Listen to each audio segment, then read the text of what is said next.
Welcome to this Black Talk Radio News commentary. My name is Scotty Reed. I'm broadcasting from behind enemy lines. So check this out. I got to talk about Donald Trump. Now, most people have already heard the news that the January 6th committee has referred him to the Justice Department. Not just him, but what they call co-conspirators, particularly Donald Trump and John Eastman, a White House counsel who is largely credited with coming up with this scheme to overthrow the results of an election to prevent the peaceful transfer of power in this country. But anyway, y'all have heard of that. Now, it's been over a year that they've been investigating this. Now, you got all this video, all this evidence, you got all of this testimony from people who were charged during that insurrection and were convicted, who said they did things because of Trump. Okay? And so, how is it that he's still walking around free? That's what I don't understand. I don't understand why this man gets to threaten institutions and thereby people in this country and just be walking around scot-free like, he ain't did nothing. Now, I get that he's a former president of the United States, but nobody's supposed to be above the law, as they say. But, I mean, how long do it take to do an investigation for a crime that's well documented, as this has been?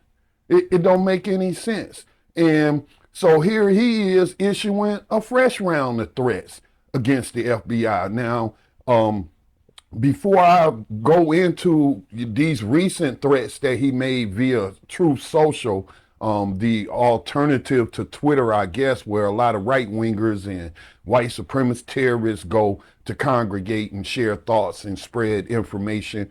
But back in August of this year, an Associated Press article said this: a man armed with the AR-15 dies in a shootout after trying to breach FBI offices in Cincinnati. A Pennsylvania man is arrested after he posts death threats against agents on social media. In cyberspace, calls for armed uprisings and civil war grow stronger. This could be just the beginning, federal authorities and private extremism monitors warn. A growing number of ardent Donald Trump supporters seem ready to strike back against the FBI or others who they believe go too far in investigating the former president.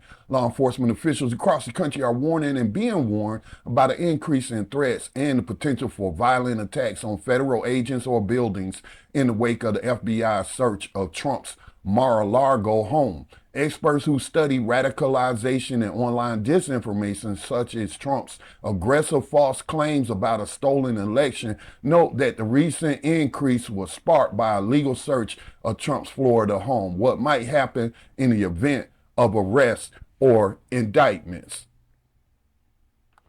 So this is back in August when that article appeared, and all of these threats and warnings coming from law enforcement and others who examine extremism.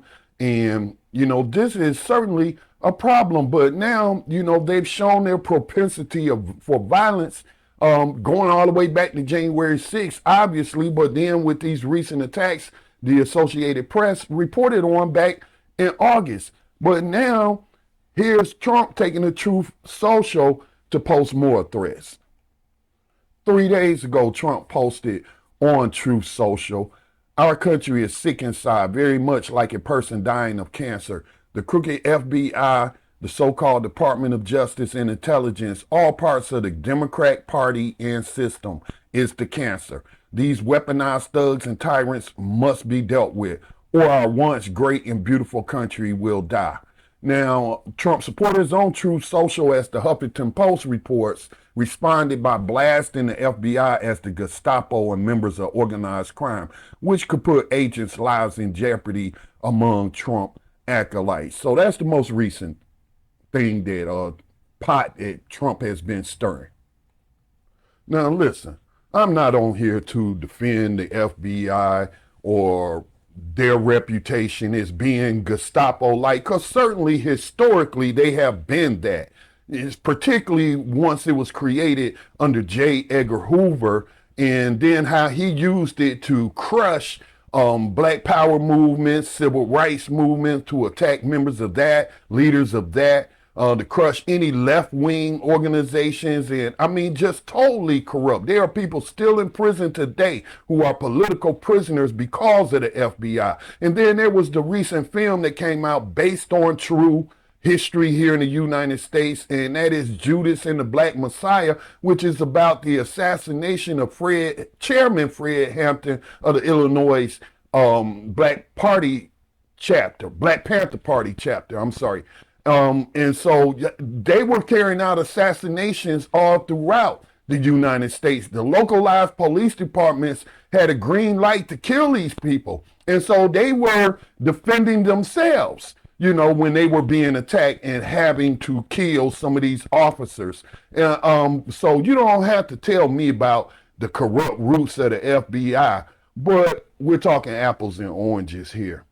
The Black Panther Party nor any of its members ever tried to overthrow the United States government. They never called on their followers and supporters to storm the Capitol, to take over the halls of Congress, to hunt down people, try to hunt down people, to kill them.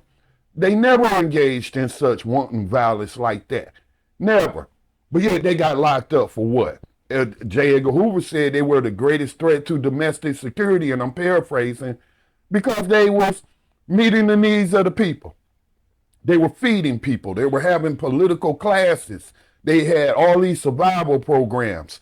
In fact, the reason you have free lunch and breakfast in school today is because of the Black Panther Party. And so when you're meeting the needs of the people, then the people will listen to you and your grievances against the government. And the FBI, J. Edgar Hoover and them felt it was a threat.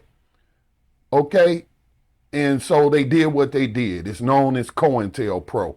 But don't try to sell me on some of these people that's locked up for January 6th being political prisoners. They committed crimes of violence. And where are all the Blue Lives Matter people at? Y'all's talking all that smack, you know, when Black Lives Matter arose and was calling into question all these U.S. citizens, particularly black men, being murdered by police officers. If not being outright murdered, brutalized, you know. And so then a counter to Black Lives Matter was Blue Lives Matter. Well, guess what? Cops did die during that January 6th attack. Cops were beaten. It's all on video. But where the Blue Lives Matter people at? Why aren't y'all calling people like Trump and his supporters to account? Because maybe blue lives don't matter to you as much as white supremacy. Okay? Let's just tell the truth about it. But I don't understand how Donald Trump is still walking around free. If I issue such threats, let's say against the local police department, the local county commission, whatever, I would have been locked up. I would have been locked up as soon as they saw me post the type of stuff. We see people getting arrested for all these type of threats and stuff. But why hasn't Donald Trump been arrested? See, this goes back to the U.S. government not holding white supremacist terrorist groups accountable. Okay?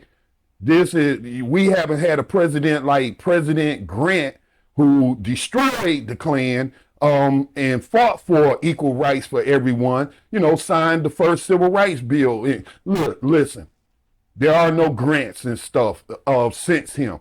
And so this threat, this cancer has been allowed to grow. And we're suffering today for it. But again, if this was me or any other black leaders, man, y'all would have been locked them up.